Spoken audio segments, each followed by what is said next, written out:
लगभग 4.5 अरब साल पहले पृथ्वी किसी नर्क से कम नहीं थी। अगर आप उस वक्त पृथ्वी को देखें तो वह एक आग का गोला था जिसका तापमान लगभग 1200 डिग्री सेल्सियस था, जिस पर लगातार एस्टेरॉयड की बारिश हो रही थी जो लगभग कई किलोमीटर तक खोलते हुए लावा का निर्माण कर रहे थे। उसी वक्त एक नया नवेला मंगल ग्रह के आकार का थिया लगातार पृथ्वी के कक्षा की ओर बढ़ता चला आ रहा था। थिया करीब 15 किलोमीटर प्रति सेकंड की रफ्तार से पृथ्वी से टकराया।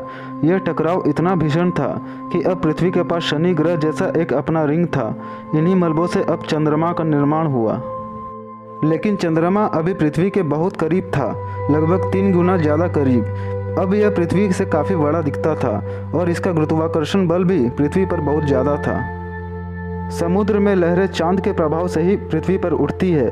उस वक्त की ये लहरें बहुत ऊपर उठती थी। दोस्तों, हम सभी जानते हैं कि पहले जीवन का निर्माण जल में ही हुआ था। जीवन को जल से बाहर निकालने का श्रेय चंद्रमा को ही जाता है। जैसे चांद ने जीवन के निर्माण में महत्वपूर्ण योगदान दिया और वह आज तक जारी है। बिना चांद के हम जीवन की कल्पना भी नहीं कर सकते। लेकिन चांद हमारे लिए इतना महत्वपूर्ण क्यों है? अगर ये चांद न हो तो हमारा क्या होगा?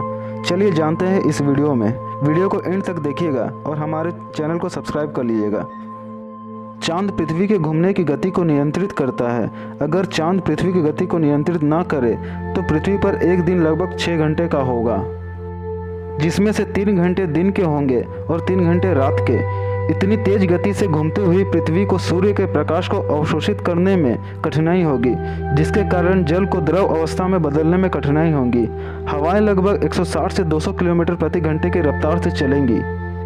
इसका मतलब हर एक पल आंधी तूफान से गुजरेगा जो जीवन को पनपने में बाधा डालेगा।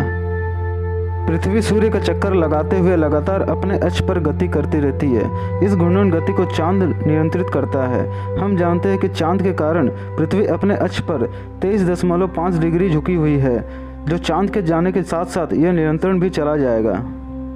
अगर चांद न हो तो पृथ्वी अपने आंतरिक उथल पुथल या किसी और वजह से किसी दूसरे ग्रह की तरफ झुक जाएगी और पृथ्वी अपने मार्ग से भटक जाएगी या फिर शेक करने लगेगी, जिससे कि मौसम हर घंटे बदलने लगेगी। गर्म शहरों में बर्फ पड़ने लगेगी और अंटार्कटिका में भीषण गर्मी पड़ने लगेगी। अगर अंटार्कटिका में सारी बर्फ पिघल गई तो पृथ्वी पर क्या होगा, इसका अंदाज़ा आप लगा सकते हैं। दोस्तों, हम जानते हैं कि चांद और सूरज का गुरुत्वाकर्षण बल पृथ्वी पर लगता है, जिसके कारण वह खिंचाव पैदा करते हैं। खिंचाव समुद्र तल को प्रभावित करता है, जिसको हम ज्वार भाटा या लहरों के रूप में देखते हैं। चंद्रमा सूर्य के मुकाबले पृथ्वी के ज़्यादा करीब है, जिसकी वजह से उसका गुरुत्वाकर्षण बल ज़्यादा लगता है। जब यही चांद ना हो तो पृथ्वी पर सूर्य द्वारा लगाया गया गुरुत्वाकर्षण बल काम करेगा, जिसकी वजह से समुद्र में बहुत ही बड़ी ज़्यादा तेज़ी से लहरें उठने लगेंगी। यह लहरें किसी जल प्रलय के समान होंगी, जो जीवन को जड़ को समाप्त करने के लिए काफ़ी होंगी। पृथ्वी सूर्य की परिक्रमा करने में 365 दिन का समय लेती है। वही चांद पृथ्वी की परिक्रमा करने में 27.3 दिन का समय लेता है। अगर चांद से पृथ्वी को देखें तो वह अपने अक्ष पर घूमती हुई नजर आएंगी। चांद के कारण पृथ्वी की अक्ष गति का धीमा पड़ना आज भी जारी है, यानी हर 100 वर्षों में 0.000016 सेकंड धीमी होती जा रही है। चंद्रमा की अक्ष गति धीरे धीरे बढ़ रही है और पृथ्वी की अक्ष गति धीरे धीरे कम हो रही है।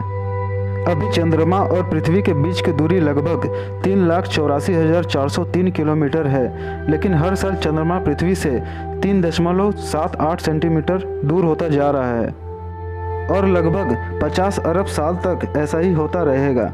ऐसा होने पर चंद्रमा पृथ्वी की परिक्रमा करने में औसतन 47 दिन का समय लगाएगा।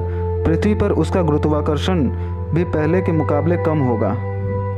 दोस्तों, अगर ये वीडियो आपको पसंद आया हो तो लाइक और शेयर करना मत भूलिएगा।